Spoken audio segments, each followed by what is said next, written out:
Ooh, somewhere over the rainbow, way up high, and the dreams that you dream of once in a lullaby. Oh, somewhere over the rainbow, bluebirds fly, and the dreams that you dream of. Well, it is not just time for Over the Rainbow. This is the last Over the Rainbow we will do this year, our first year. So this brings us to the end of our first year of Over the Rainbow, Sharon. Not quite an anniversary, but almost. Pretty Definitely close. Happy New Year to you and to all our listeners. And to you as well.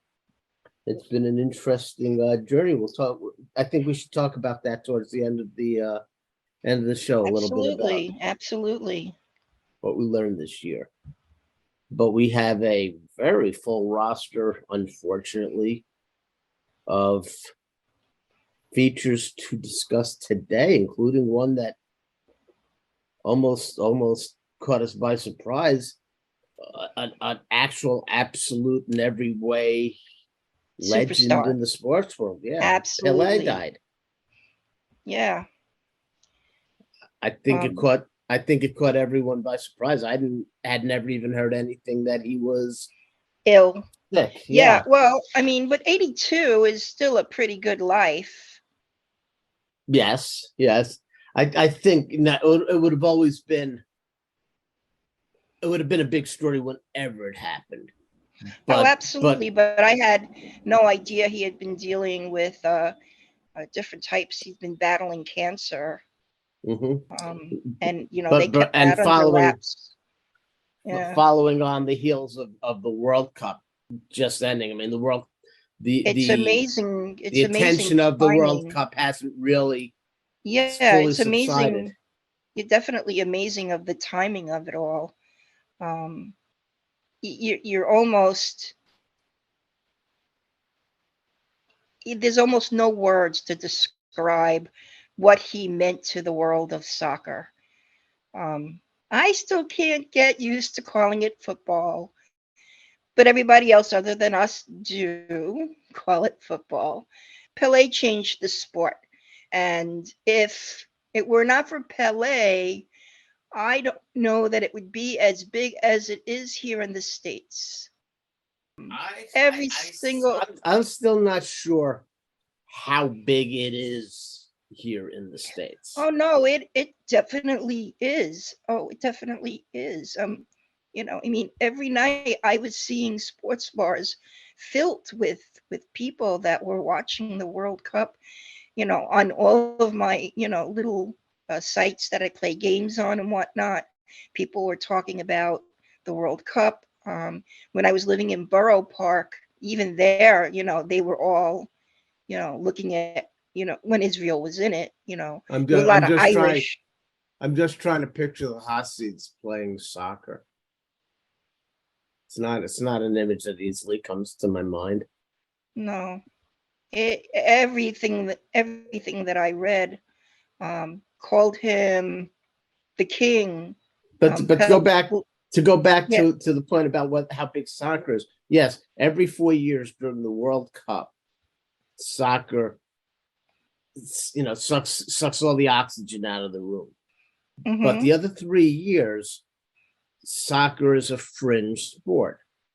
There is the Major League Soccer league, and it plays in smaller stadiums. It doesn't play. I don't know. When Pele played with the Cosmos, when they were introduced here, when he first came to state, they were playing in Yankee Stadium in front of 70,000 people. Well, there were about 35,000 people. The parks that the professional league plays in now, I think, are about 15 to 20,000 capacity park, stadiums. But not but soccer is also big in high school. There are high school teams, definitely in the Midwest and West that have very big support for soccer. certainly my kids. As a matter of fact, my niece played for UConn. Certainly soccer for a couple of generations before us, younger than us is what I mean to say. The people in their 30s now grew up playing a lot more soccer than we did. For us, it was Little League Baseball. It was For you, it was Little League Baseball. I still wasn't allowed to play. I my was a cousin. girl. My cousin was asked to play, but they didn't realize she was a girl. She was asked to join my team. They didn't realize she was a girl, and our mother wouldn't let her. She could have made headlines. I'll bet. But kids our age grew up playing baseball and football to a lesser degree, and basketball, organized. Right. Soccer, certainly, I wouldn't be surprised if more kids are playing organized soccer now than are playing Little League Baseball. I wouldn't surprise me. I just don't think isn't it the number one sport worldwide? Worldwide. More than baseball. I'm talking about in the United States. It still hasn't, even though it's more established, I don't think it's still, the big three, let's put it this way. The big three in the sport are baseball, football, and basketball. Not necessarily in that order. Right. Then hockey. And I think soccer probably, here's what I think, and this is just me speculating. I haven't researched it. I think soccer has, in the United States, probably has a smaller dedicated fan base, but probably a more devoted fan base. The fan base that soccer has is probably substantially more loyal and committed to soccer than the fans of the other sports are to their sports. I could be wrong. Oh my God! Other thing that wrong? Yeah, I could be. I didn't say I was wrong. Let's be clear. I didn't say I was wrong. I said I could be wrong, which really is much more of a humble, false modesty thing, implying I'm absolutely correct. But everybody. You would never. You would never. That's not the mark I know. We don't need to dwell on that. Now, the other thing though, and is pop culture leading or following?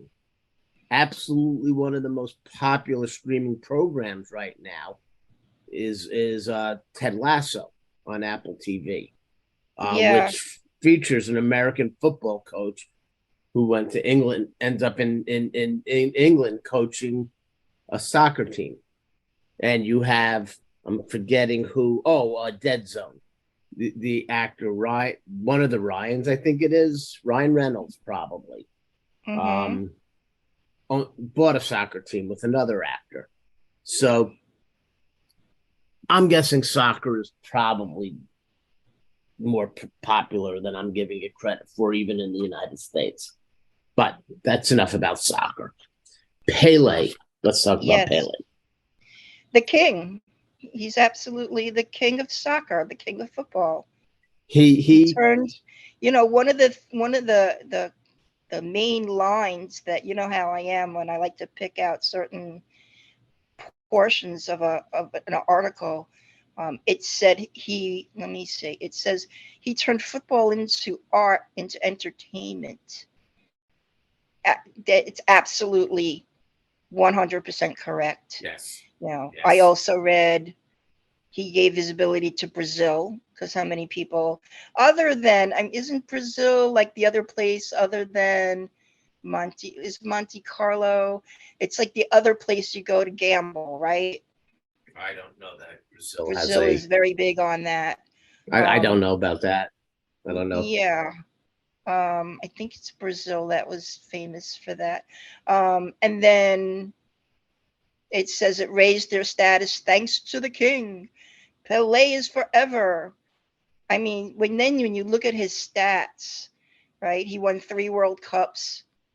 Spread over a 12-year period from 58 to Yeah, 70. he had 618 goals in 636 games. Which is remarkable because the one Yeah. thing and the one criticism soccer has always received in the U.S. is it can be a low-scoring game. You could watch a game for an hour and not see a goal. Right. So to average almost a goal a game, it's pretty remarkable in a game that's known for low scoring. And to do it for such a sustained period of time. One of the things that blew me away. Yeah. 5'8", 145 pounds. Mm-hmm. 5'8", 145 pounds. That's a small man. He's a little guy, yeah. And to be... It's probably, his physique is probably one of the reasons he was so agile and, and so quick. He was very quick. Well, I know that goaltenders in soccer tend to be more like American basketball players. As a matter of fact, though it's almost, you're a soccer goalie or you're an American basketball player. Tall and wide. Yeah. A lot like catchers too. Baseball catchers tend to be stocky. Stocky, yes. That is not what a goaltender would look like, and you're not a catcher or a goaltender. Although I was a catcher on many of my teams and a goaltender when we played field hockey in college. So, but catcher and softball is the equivalent of right field for the.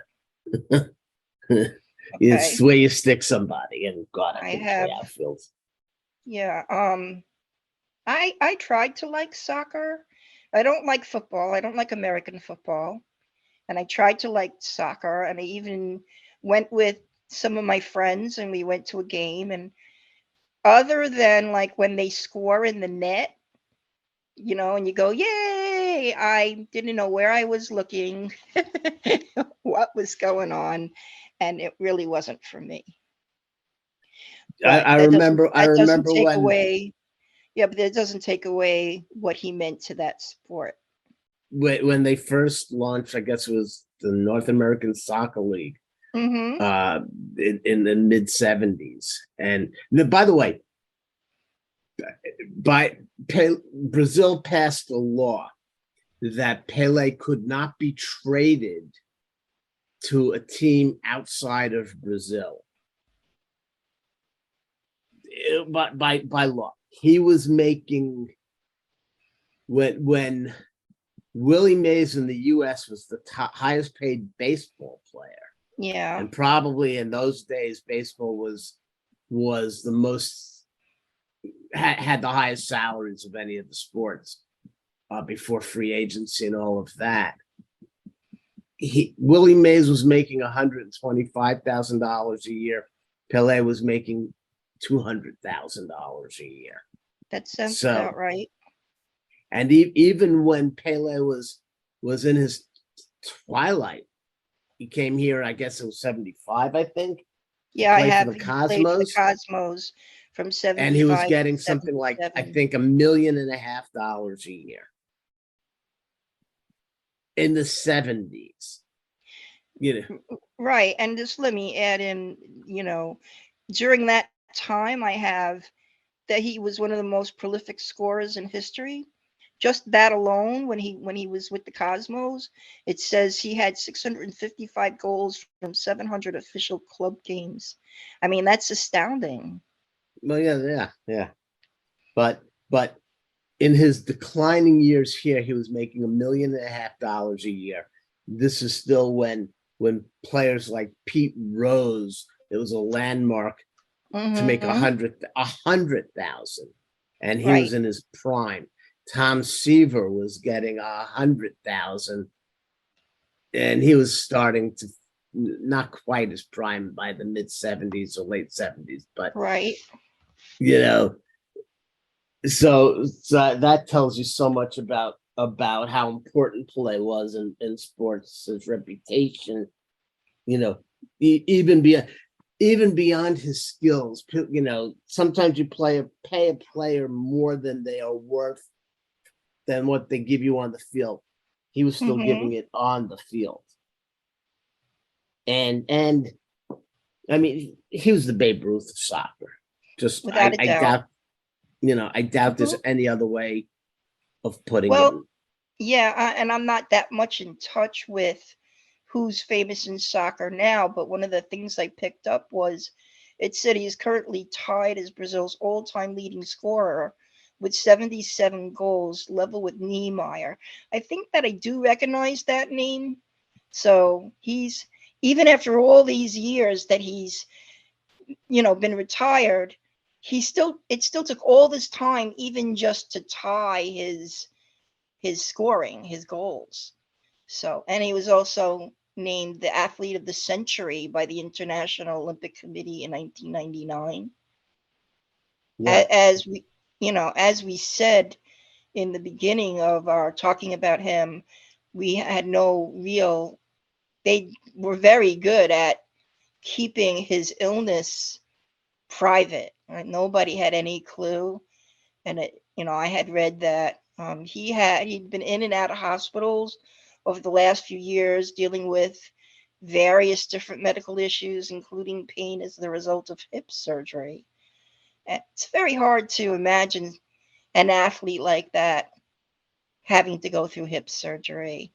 It said he had colon tumor removed last year.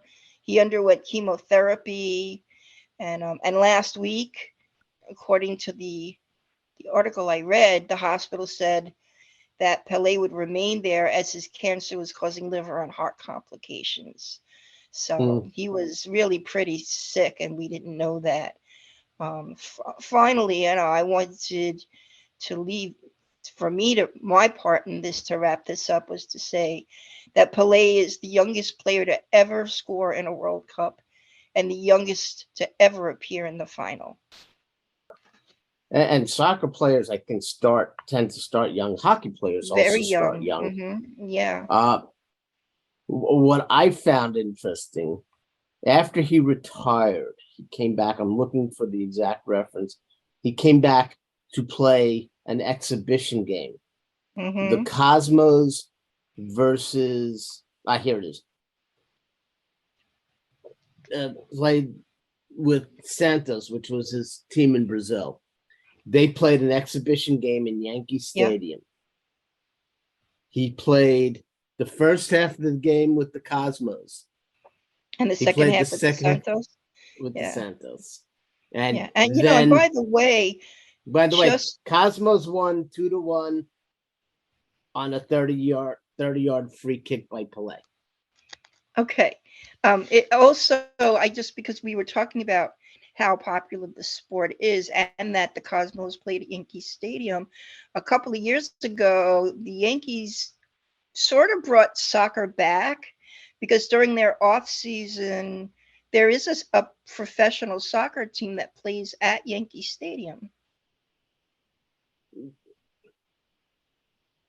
There is a New York team. I'd be surprised if they play at Yankee Stadium, but it's not out of the question. They do play soccer at Yankee Stadium. Okay.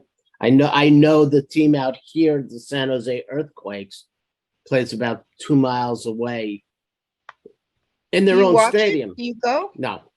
I've been to the park just for other events. And it's like almost within spitting distance of Levi Stadium, the 49ers home stadium. And the 49ers home stadium, which opened a few years ago, seats probably 70 or 80,000. And the soccer stadium, which was built around the same time, probably seats 20, 25,000. There was one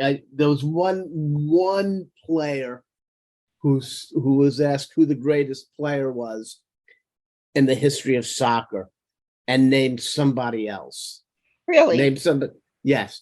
Said he's the greatest player. And Pele was someone named like Di Stefani or something. But then he went on to say Pele was a god. To say Pele was a Absolutely. player, well, it wasn't doing him justice. So Oh, I see. yeah. But that's that covers that's basically all I have on Pele. All right. So we go into kind of another kind of football, right? With Real football. yeah, real football with somebody named Franco, Franco Harris, Franco which you Harris. know a little bit more about than I do. He was most notably played for the Pittsburgh Steelers. What I read was that he played 13 seasons, and 12 of those were with the Pittsburgh Steelers.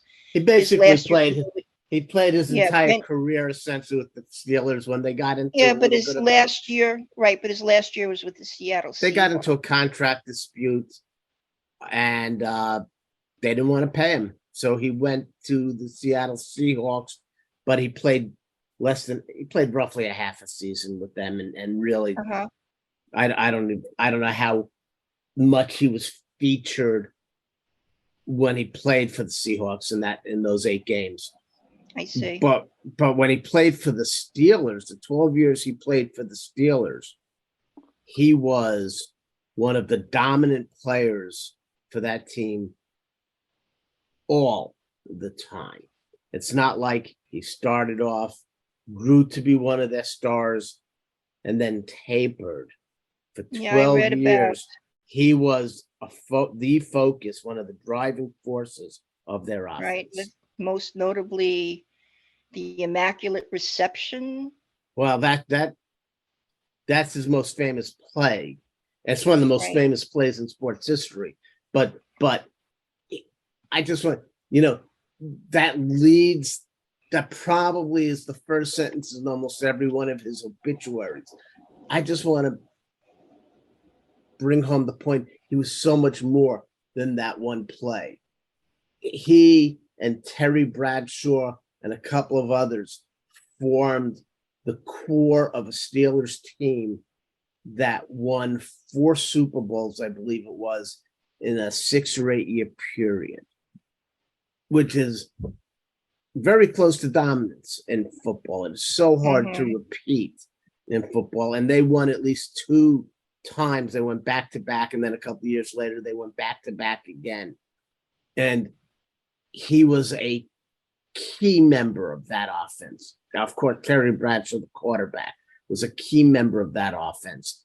I'm sure that there are other players. I'm not a huge fan, certainly of teams outside my geographical area, but Franco Harris was one of the best running backs in the game. Well, I don't know much about football, but in the notes that I read, that he was a 9-time Pro Bowl selection. So that pretty much tells me when it's like being a 9-time All-Star in baseball. Right. I mean, that's and when you definitely when 3/4 of your season you're at the top of your game. Yeah. So it says he won 4 Super Bowls with the Steelers. He won the most valuable player honors in Super Bowl 9 against the Minnesota Vikings. And inducted into the Hall of Fame in 1990. And then I have I'm surprised it took that long. Let's talk about the Immaculate Reception for a moment. Okay. What's remarkable? That play would have been remarkable at any point. What happened was Bradshaw threw a pass, and I think it bounced off the helmet of another player and back to Harris, who caught it and then ran it in for a touchdown. But what made that especially noteworthy was it was in a playoff game. It was in a playoff game that the Steelers were losing to the Raiders 7-6 at the time. It was in a playoff game that the Steelers were losing to the Raiders with 22 seconds to go. With 22 seconds to go, and the Raiders win. And Harris, that's like a 3-point shot at the buzzer for basketball. from midcourt. Right. From midcourt, because if I'm not mistaken, Harris ran it for close to a 50-yard field goal. So in other words, they weren't on the verge. That's half the field. That's right. Okay. They weren't on the verge of scoring. They weren't in field goal range, because at that point they didn't need a touchdown. A field goal would have given them 3 points, would have put them in the lead, 9-7 with substantially less than 22 seconds to go. But it's not like they were setting up for the game-winning kick. It's not like they were in range to win the game without that kind of run. So in a playoff game, in the final seconds, at the start, I'm not even certain that they won the Super Bowl that year. They may have. They had not begun their dynasty yet. Mm-hmm. So this was the start of their dynasty. They may have won the Super Bowl that year, but that's not the point. Right. They hadn't won it yet.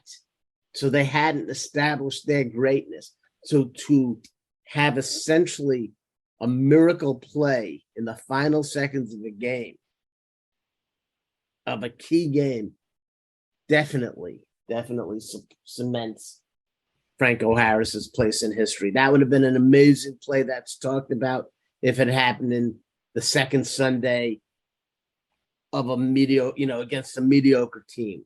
But to happen in the playoffs with seconds to go to win the game just makes it legendary. It's the equivalent. It's the equivalent of Bucky Dent's home run against the Red Sox. Wow. It's the equivalent of Mookie Wilson, hitting the ball that went through Bill Buckner's legs. To have that kind of key play under that kind of pressure is what legends are made of. 4th and 10. 22 seconds left. No timeouts. We're going into the huddle, and I'm saying to myself, Franco, this will probably be the last play of the season. Well, I had no idea you were such a doubter. People were not used to playoff games in Pittsburgh, so... Well, they had a drought. You started scrambling. I wanted to be an outlet pass. I remember telling myself, go to the ball. Things happen. You could throw a block, you can recover a fumble, but don't stand still. And it wasn't like I was, a burst of speed going to the ball, but I started taking steps. My mind is a complete blank after that. Wow. I remember nothing until I'm stiff-arming Jimmy Warren going into the end zone. Oh my God. Fans just kept jumping from the stand, and everybody was hugging one another. They were jumping all over Terry, and no one knew what was going on. Last chance for the Steelers. Bradshaw trying to get away, and his pass is broken up by Tatum. Tipped off. Franco Harris has it, and he's over. Well, I also, when we do these kinds of tributes to athletes, I always like to see who they are beyond what they did for the game. And I found he had been active on social media, like even just days before his death, and had spoken to visitors at the Heinz History Center. So I wanted to just briefly talk about what he had done off the field, which is something that I always like to look at, what players are doing when that goes beyond what they mean to the game. So I had read that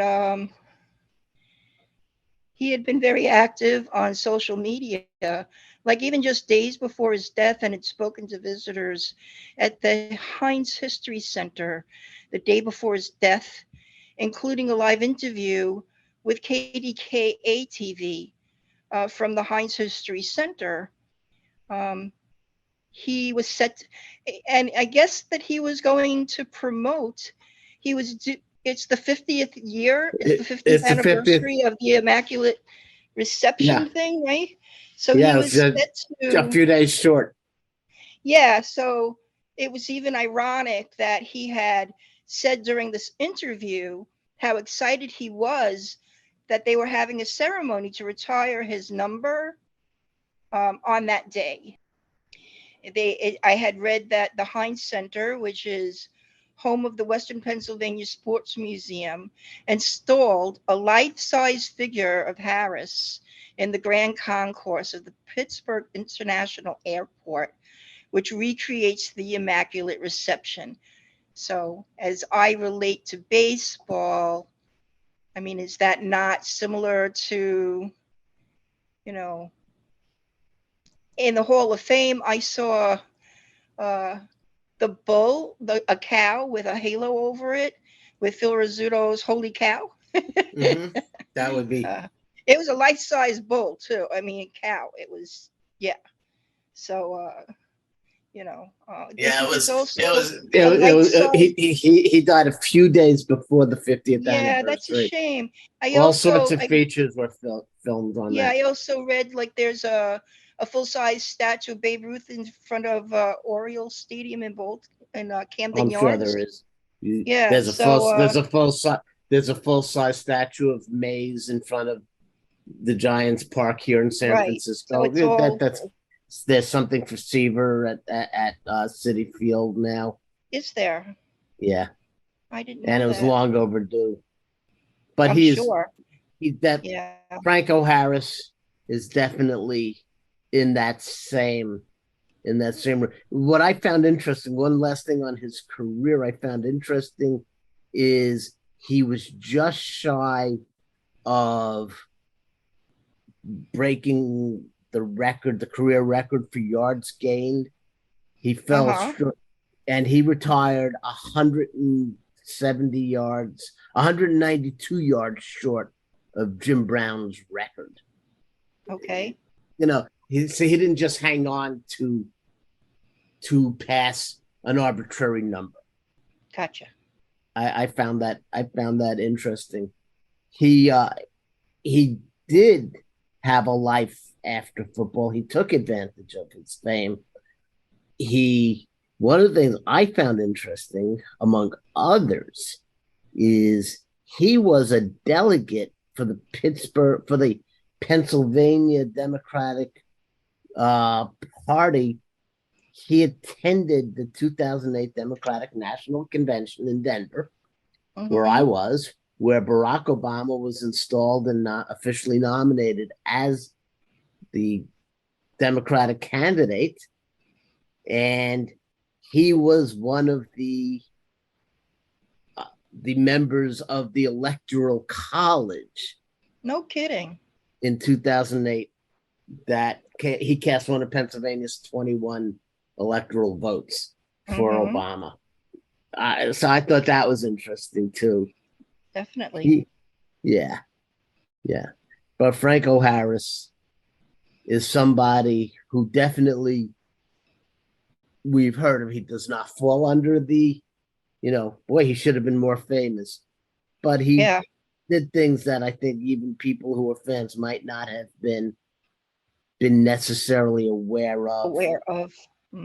72. So he's not really,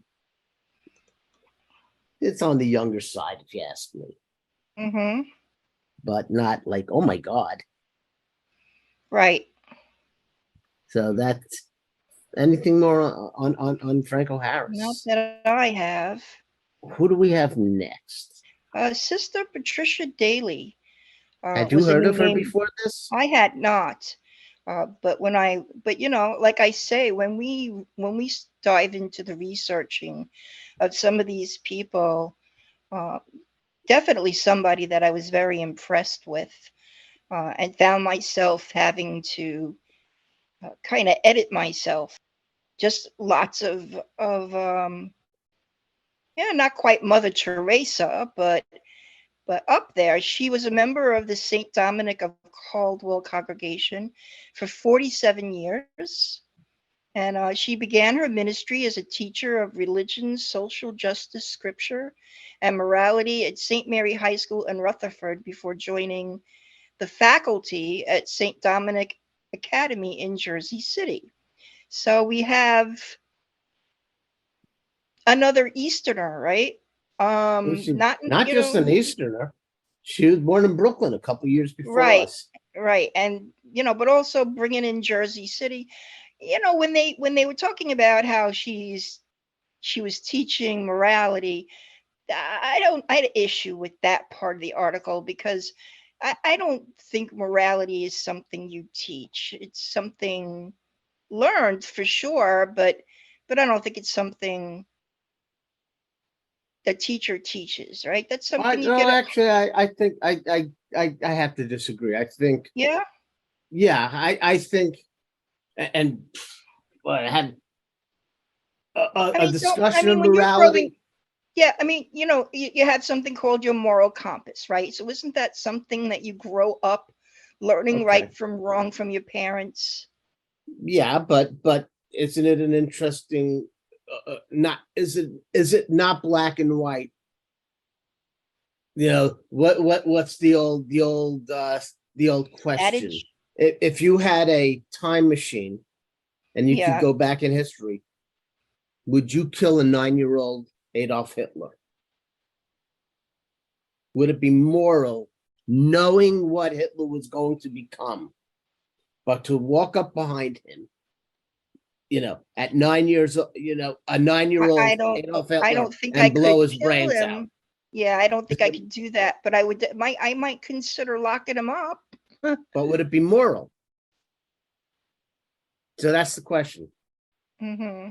So to teach morality, to engage in discussions of issues of that sort, help form a basis for understanding morality. So I don't. What I found interesting about her was it as part of being part of a sister, she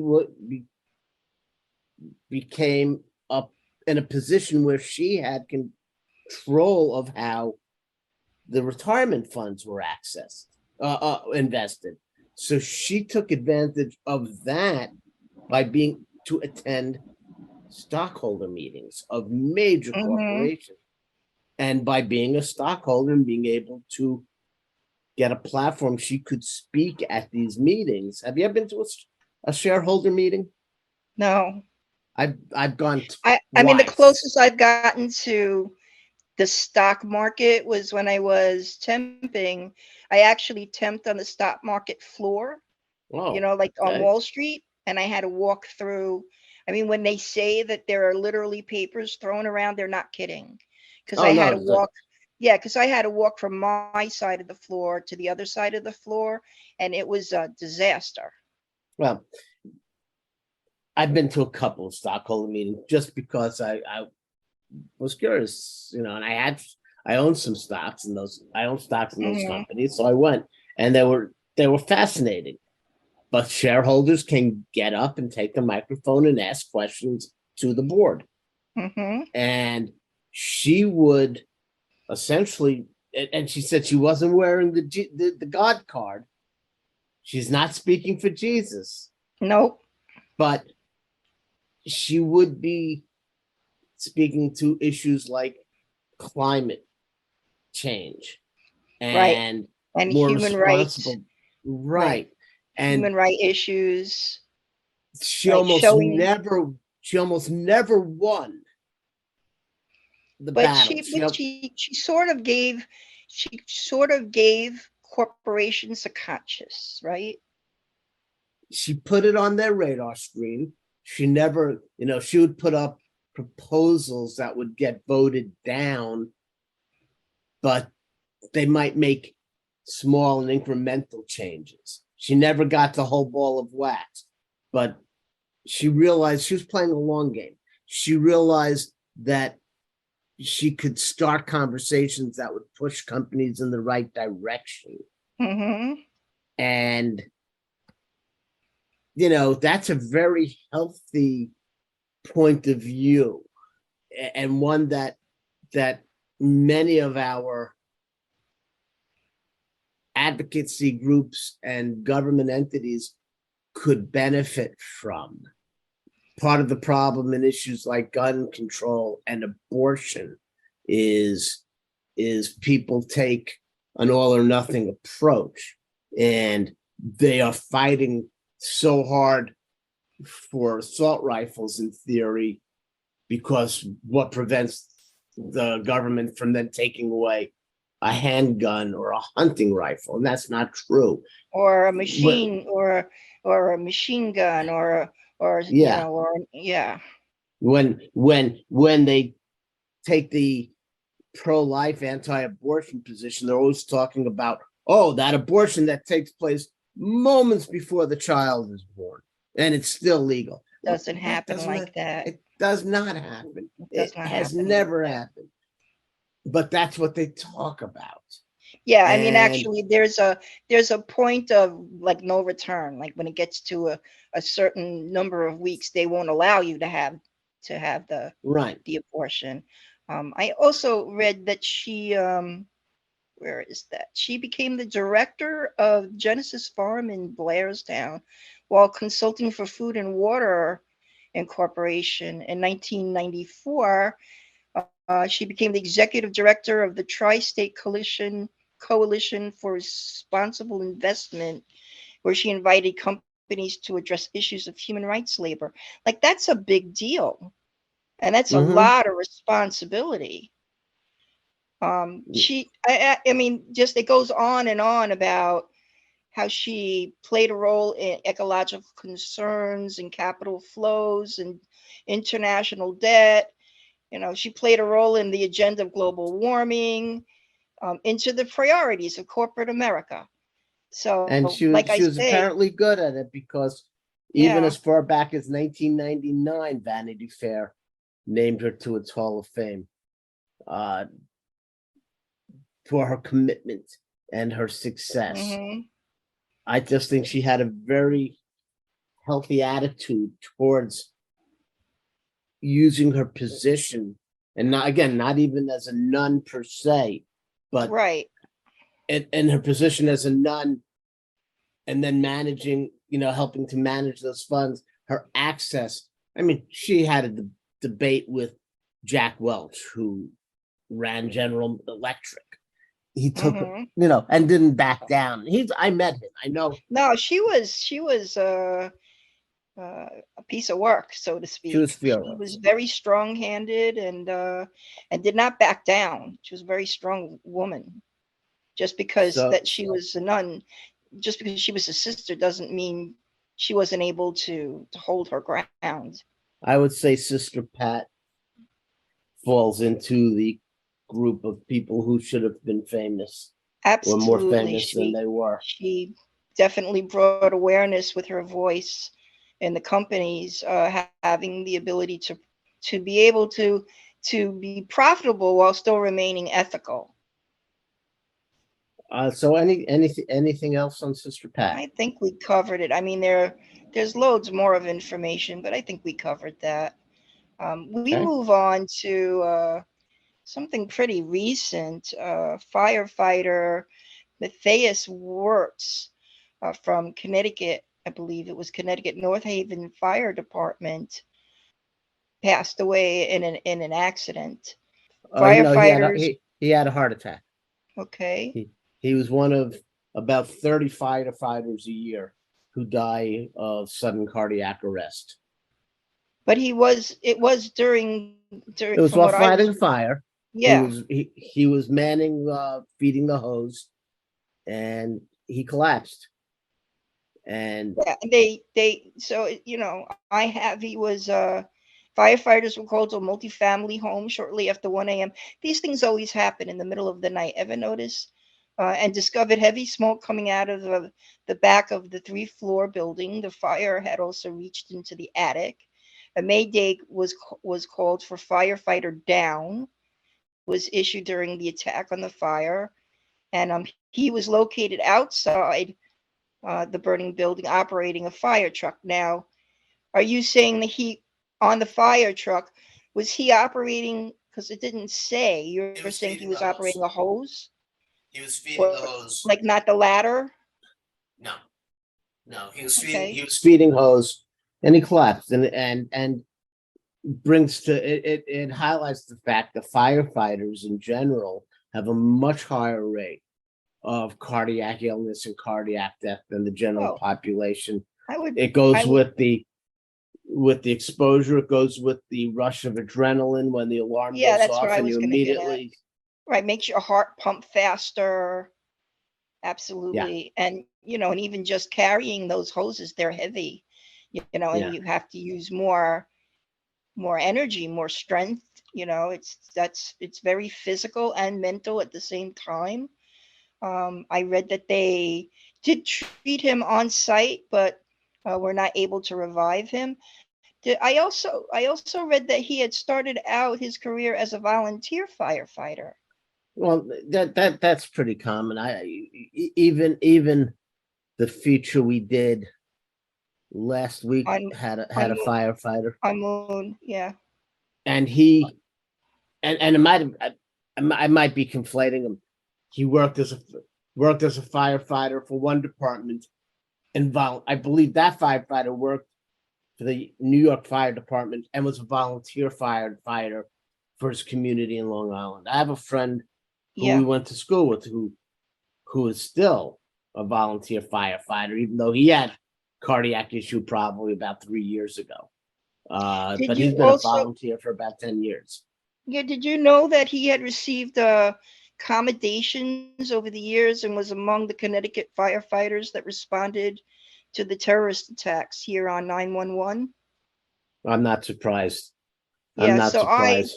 so I want to take the time for a special thank you to this firefighter from a native New Yorker. To him in particular, to the firefighters in general, because they go into a Absolutely. field knowing that just the normal course of doing the job, not even the hazards that they face going into burning buildings, but just the normal factors they face are potentially likely to shorten their life expectancy, and they go ahead and do it anyway. So I want to definitely take this moment to honor firefighter Wirtz, but to thank all those And their who enter families the field. too, because Yes, they're lending us their husbands for our safety and wives, and wives. Yes. and wives. All right, moving on. Yeah, we have a British actor who I'd never heard of, but apparently he was a legend over there in the UK, by the name of John Bird, 86 years old. Best known for his part in TV satire in the 1960s. Well, all I needed to know, I had never heard of John Bird either, but once I heard that he was a key member of That Was the Week That Was, that completely established all his creds to me. His credibility. Oh, and That Was the Week That Was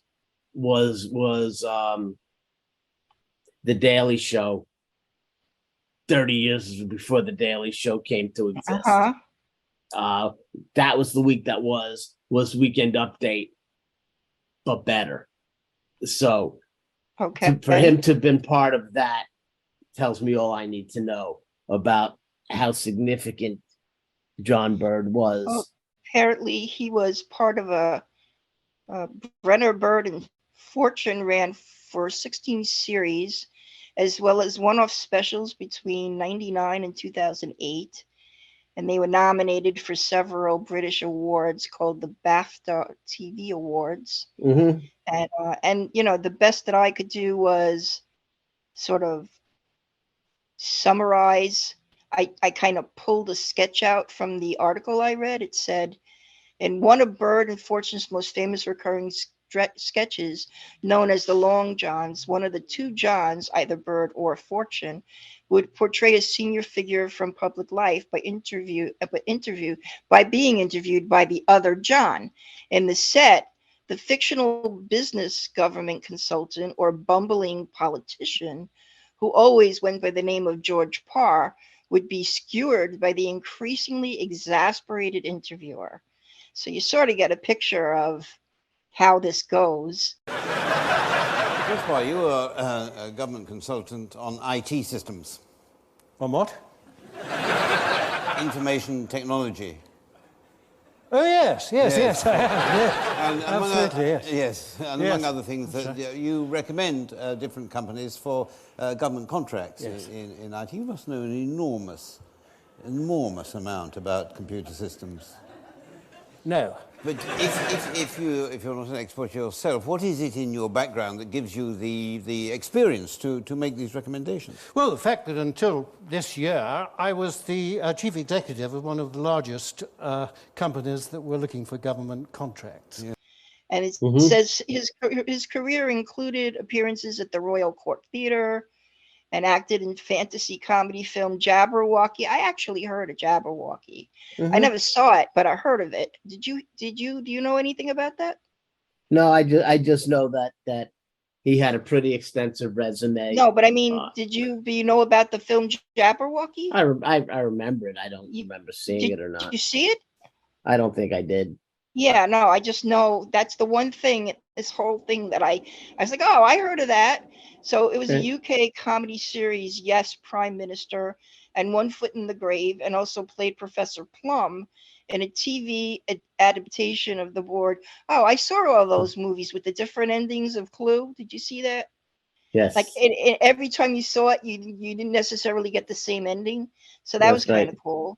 He also appeared in popular British detective shows, Jonathan Creek, Inspector Morse, and Midsummer Murders. He had an extensive resume. Yeah, that's why I didn't take them all. I just thought those were. That's enough. Defined. Yep. So we move along. See, I'm getting better. I'm getting better. Staying in entertainment. Yeah. I would assume you might have known who Sonya Eddy was. Very much so. A very big fan of Sonya. A shock, an absolute shock. And especially when reading about how she passed. Only 55 years old. And she went for some non-emergency surgery, and it caused an infection that later took her life. Yeah. All I have to say about Sonya is, every so often, when you see someone an actor or an entertainer that you've never seen before, and you instantly know they have the it factor, and you're like, they got you right away within the first 2 lines of what they said, this is a talent. And that describes Sonya Eddy. I was a very big fan of hers. She's, mostly noted for her character as Nurse Epiphany Johnson on General Hospital. I have to confess, and I feel guilty about this. I didn't know anything about Sonya. Hang on, but I have a question for you, because you might actually know who she is. So I know, like, you're not a soap watcher. I don't know. Did your wife watch soaps at all?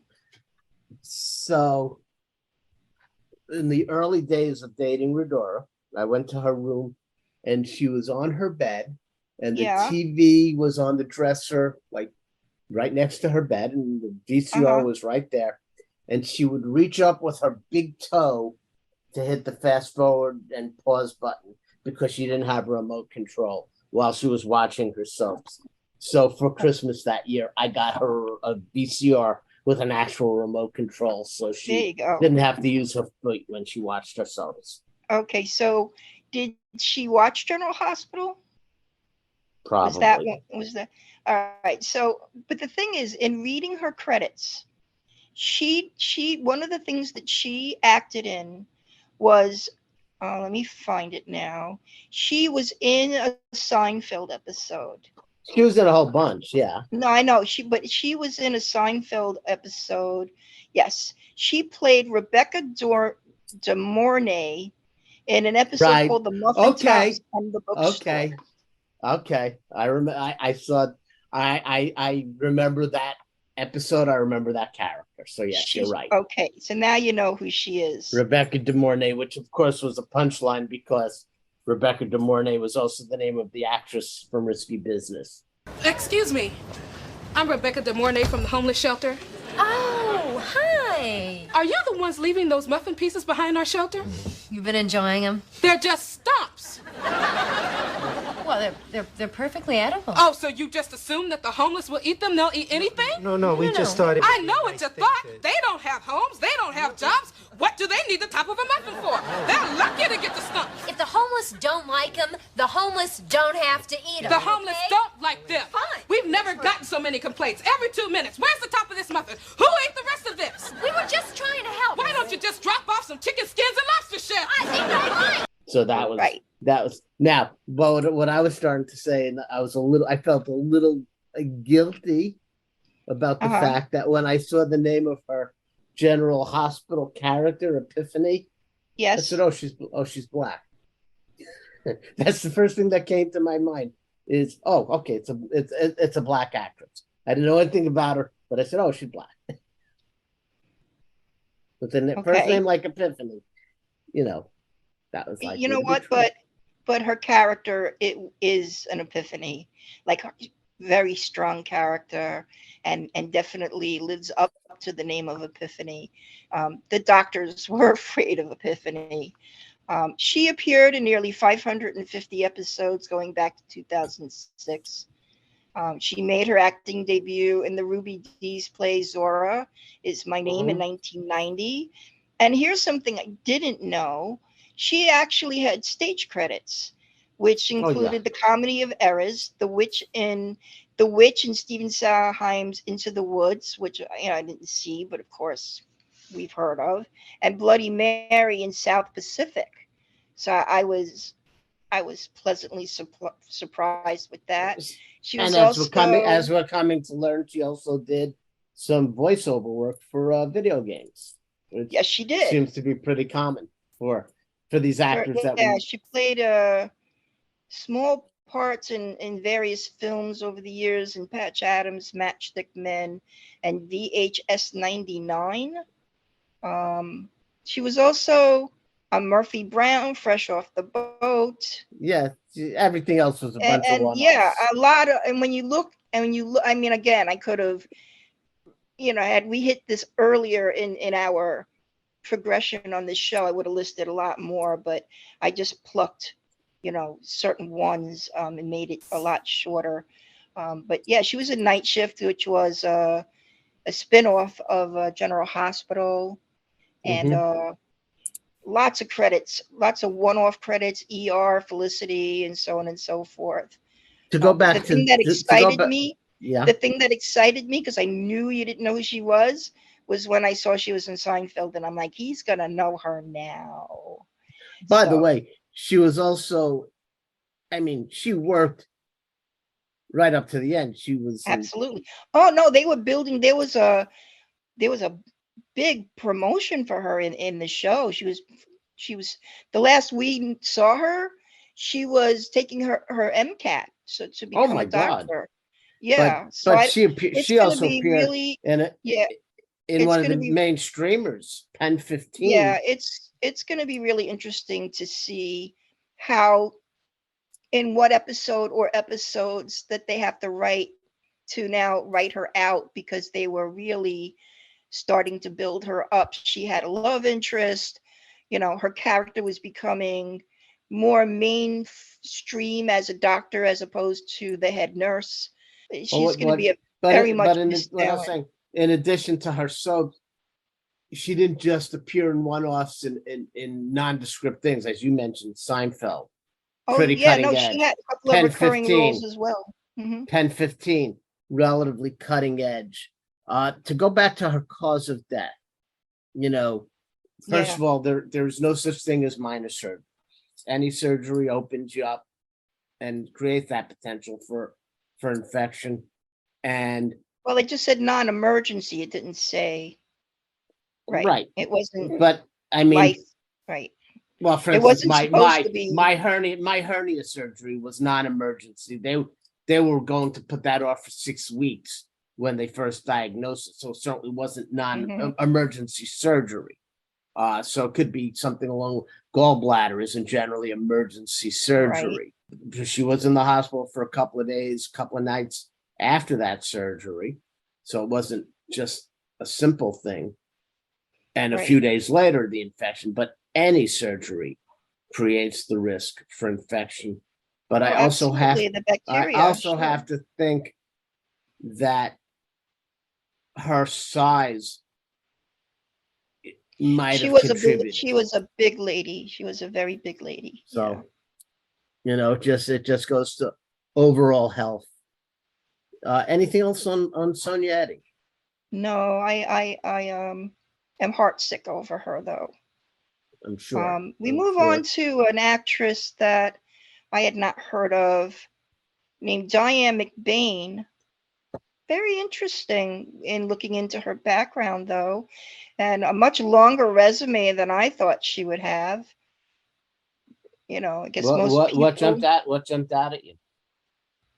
Well, she was a Warner Brothers contract player, and she reached popularity during the 1960s.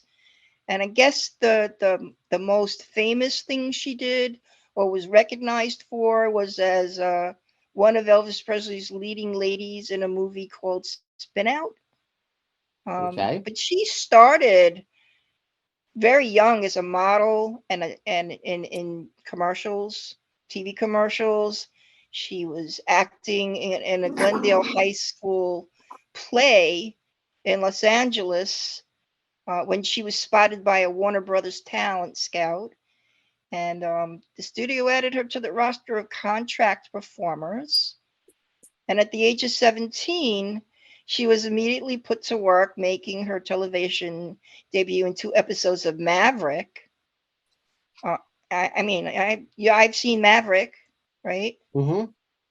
With Jack Kelly, and on November 22nd, 1959, with James Garner, in another famous show called 77 Sunset Strip, which really I've never seen that one. I mean, I know it has been on the air in repeats, but the only thing I know is the song, right? 77 Sunset Strip. I mean, she's typical to what she was in a bunch of shows. She was in Love American Style. She was in Mannix. She was in the Mod Squad. She never had, a featured part. Hawaii Five-0, Charlie's Angels, you name the show. She had a role. She had a couple of. It said she was in The Alaskans, starring Roger Moore. 8 days later, she was in a Bourbon Street Beat, and the following day on Sugarfoot during the 2nd season of ABC series Batman, she played socialite Pinky Pinkston. I'm trying to remember that character. But apparently, because we watched that all the time. She played a whole bunch of mostly anonymous one-off parts. Probably her most significant contribution was she was attacked and raped in her home, and then became a rape victim counselor, which was probably a very significant contribution by her.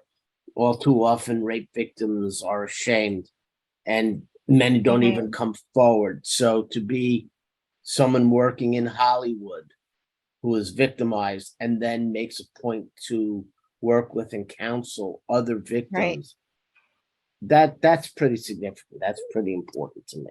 And if it's no almost other reason, like a Me Too movement before the Me Too movement. To a degree. I also read that while she was filming in the Presley film, she disappeared, and nobody knew where she was, not even her parents. Did they ever find out? No, in August 1965, her parents reported her missing. And in the end, it turned out that she had checked herself into a hotel in San Diego under the name Marilyn Miller.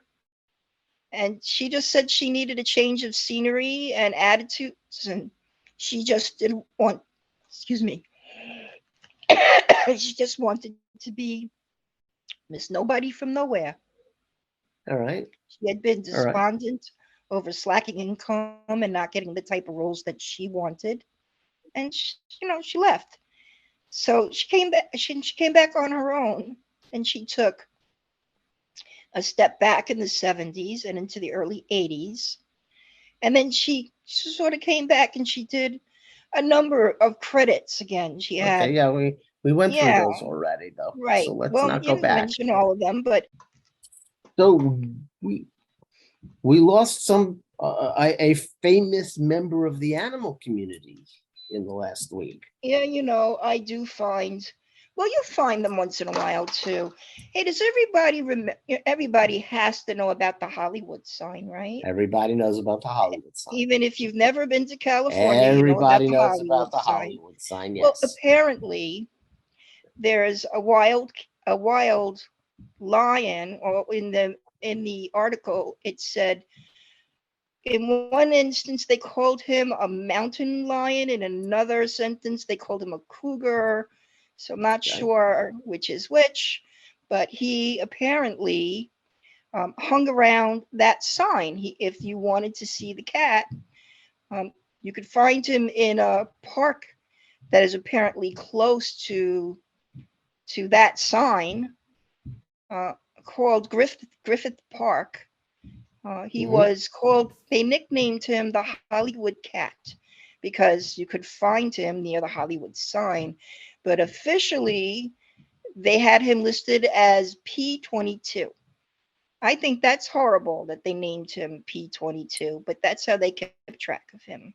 He was estimated to be 11 years old. I don't know if he was hanging around that sign all 11 years, but the state and federal wildlife officers decided earlier in the month to capture him because apparently it had been reported that he was behaving kind of erratically, and they feel like he might have been struck by a car. So the article states that the California Department of Fish and Wildlife veterinarians found significant trauma to his head, right eye, and some internal organs. That cat was definitely suffering.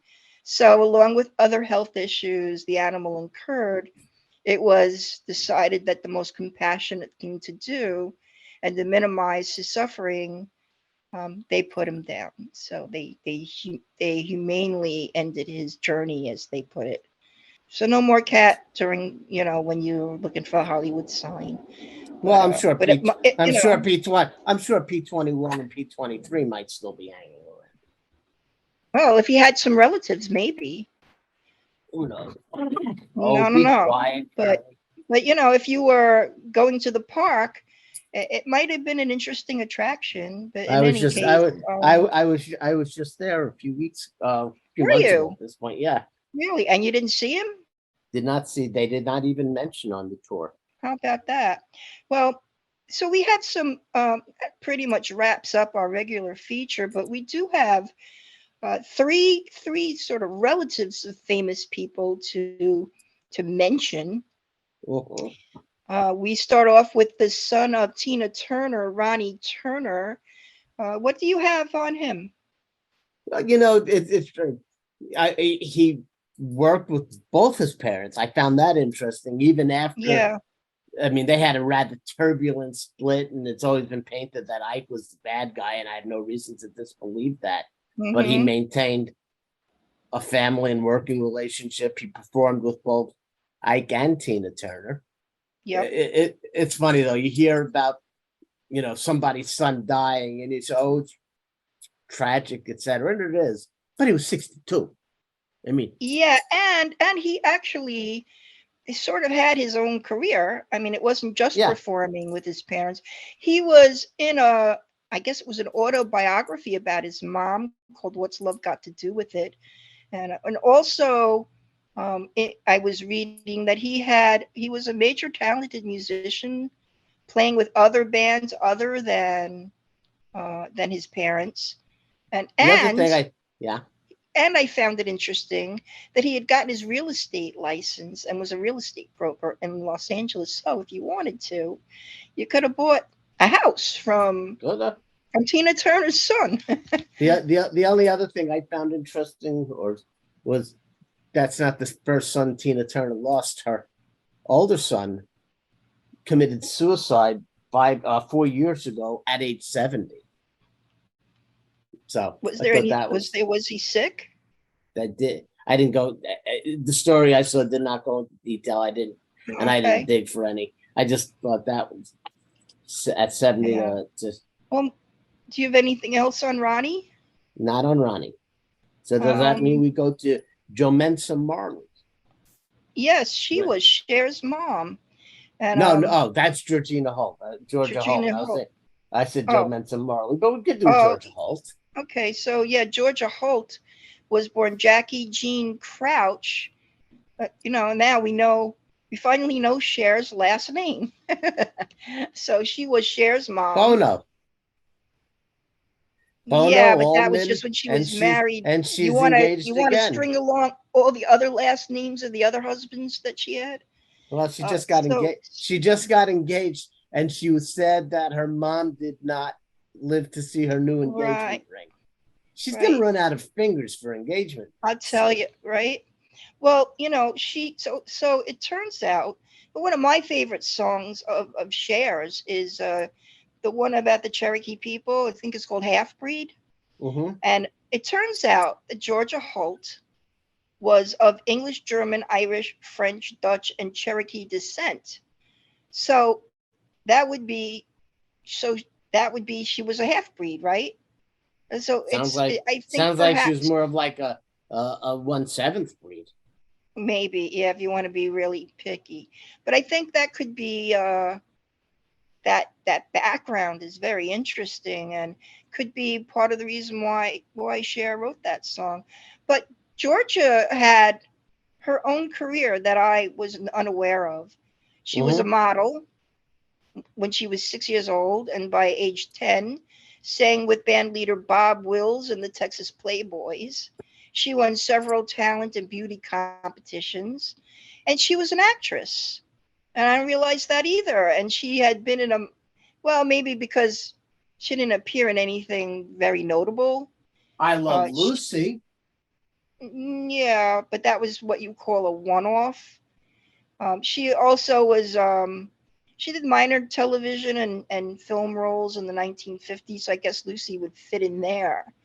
And she appeared on talk shows like Mike Douglas, Merv Griffin, and Dinah Shore. Did you watch any of those growing up? Of course. And what's important? Yeah, and then go ahead. Okay. But then she was also on the Tonight Show with Jay Leno, and she was on the Ellen DeGeneres Show, and I missed that. Okay, but here's the thing. Here's the thing: the Tonight Show with Leno, Ellen. Yeah. If she's not Cher's mom, she probably isn't on those shows. The fact that she was on I Love Lucy and Mike Douglas in the 50s and the 60s. Yeah. That was, if anything, she cracked the door open for Cher rather than the other way around. I see. It's so easy. You think the only reason that she ended up on the latter talk shows is sort of reverse at that point? Because Cher became more... Yes. It would be easy to guess that if Ronnie Turner was not Ike and Tina Turner's son, he would not have necessarily performed with them or anybody else. But Georgia Holt's acting and singing career began before Cher was born. That's a good point. Although from what I'm reading, Ronnie was a very respected musician. So I don't know. Right. But one can be a great musician, and if you don't get exposed, nobody ever hears you. That's true.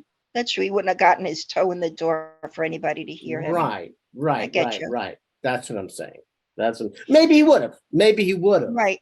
It's possible. But Georgia Holt had her feet on the ground of Hollywood before Cher was born. Everybody said that she wouldn't have gotten anywhere without Sonny Bono, though. Cher wouldn't have. That's a different story. I'm just saying Georgia Holt didn't have, one of the most famous lines in Hollywood history is what I guess was it Rob Reiner's mom? In any event, when Harry met Sally. Oh yeah, I want what she's having. I'll have what she's having. Yeah. You know what? She got that part because she was Rob Reiner's mom. Absolutely. Okay. Georgia Holt didn't get her parts because she was Cher's mom. Okay. That's what I'm But saying. but you are saying that she was on those later shows because that she was Cher's mom. It definitely enhanced her visibility. Yes. Okay. So the last one we have is Joseph Joe Mercer Marley, who was only 31 years old and died from an asthma attack. Oh, is that okay? I did not find the cause of death.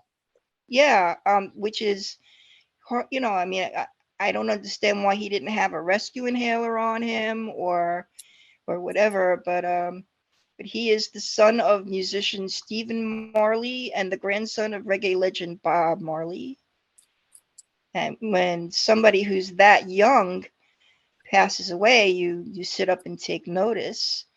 I also thought it was interesting. Two things that I read here.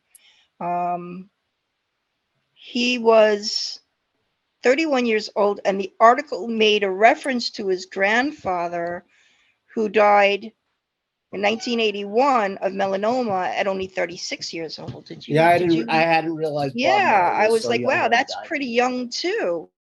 Yeah. Also, it appears that Bob Marley was very active during his road trips because he had 11 children with 7 different women. I didn't know that That's either. a lot of siblings. Joe Mercer spent his early years in Jamaica before he moved to Florida. And in high school, he studied studio engineering.